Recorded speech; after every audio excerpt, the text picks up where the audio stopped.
everyone and welcome back to MNM Movies, and today we are ranking the entire 28 Days Later franchise. I've just seen 28 Years Later, The Bone Temple. Well, let's see how it ranks. Now if you guys are new here, there's a certain percentage of you guys that are unsubscribed, and it's actually most of you, so just subscribe please so that I can have more subscribers and more friends. Let's begin!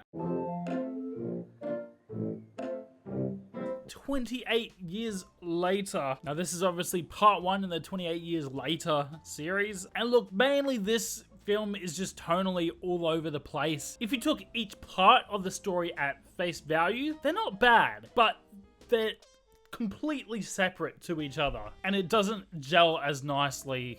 I don't think anyone would think it would, with the tremendous shifts in this movie. I actually enjoyed the first part with Aaron Taylor Johnson's character, and obviously with Spike and that little family dynamic and how that was kind of going off the rails, which obviously forced Spike to leave in the end and help his mum. But yeah, the story just decides to pivot entirely to this section of, you know, losing his mum and, you know, learning to let go, I guess, with Dr. Kelson's character as this scientist guy who, you know, reportedly off the rails, but no one really knows. And this part was definitely a, you know, moving emotional send-off for the mum, but it was so different to the first part of the movie. And then at the very end, you have these Power Rangers come in and save the day, which we find out later is the Jimmy cult, but I did not know what to think. Look, the action was still great, and there was definitely more of a creepy atmosphere here compared to maybe some of the other films in the franchise. And ultimately, I will have to rewatch this one at some point just to see how well it gels with the next part, see if they work together as, you know, a full story. As a singular part, I don't think it works so well on its own, but it's still enjoyable enough. There is also a lot of male genitalia in this, so be warned, there's a lot. Why are you gay?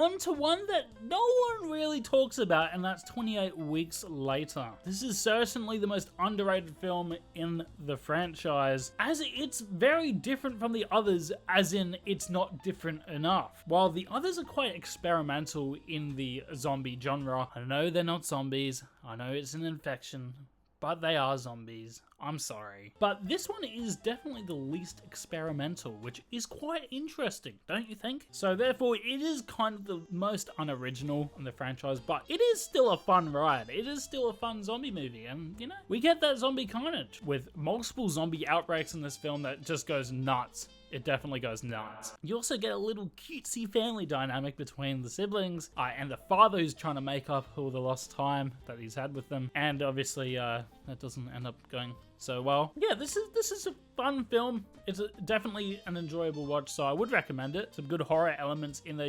It's not something new and groundbreaking like some of the other films in the franchise.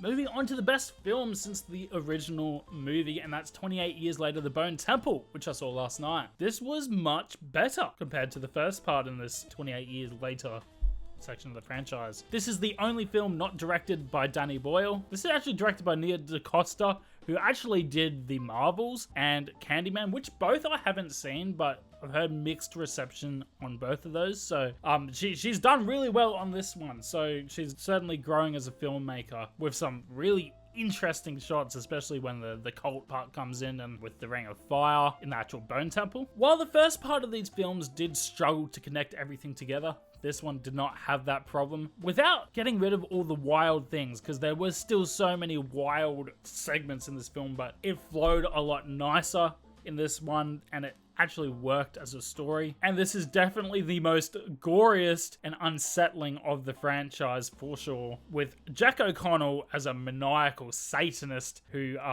doesn't let up the entire movie. If you told me any of the things that were happening in this film, I would have said that's awful. That's an awful idea, but they really did deliver. I actually love the exploration of understanding the infection from Dr. Ian Kelson, as he puts it all on the line to try and cure Samson, who is the big giant guy with the giant You are gay. And I just gotta say, the performance in the Bone Temple itself was amazing. I don't even know, but it was beautiful. You also had this tension rising the entire film of Spike trying to escape the Jimmy cult. Obviously, they've saved him at the end of the last movie, so you're like, oh wow, he's been saved, but you find out he's in a much worse scenario as they're doing some truly horrific things, and he might end up with a worse fate. Overall, this is definitely the darkest and the goriest in the franchise, and I respect the massive swing they went for with this film as a way to revitalize a tired genre. The ending is awesome.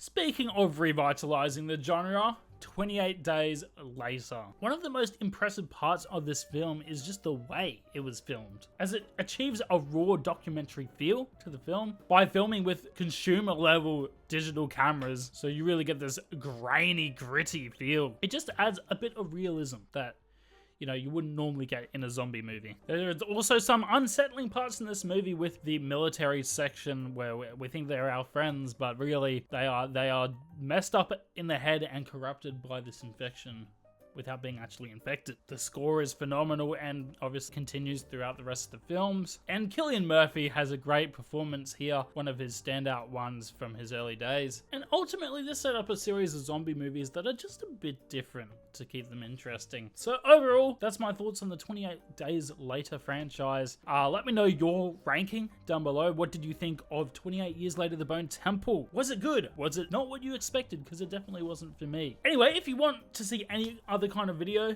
drop some suggestions down below. Do any ranking you like, and I'm keen for this run of movies coming up. Bye!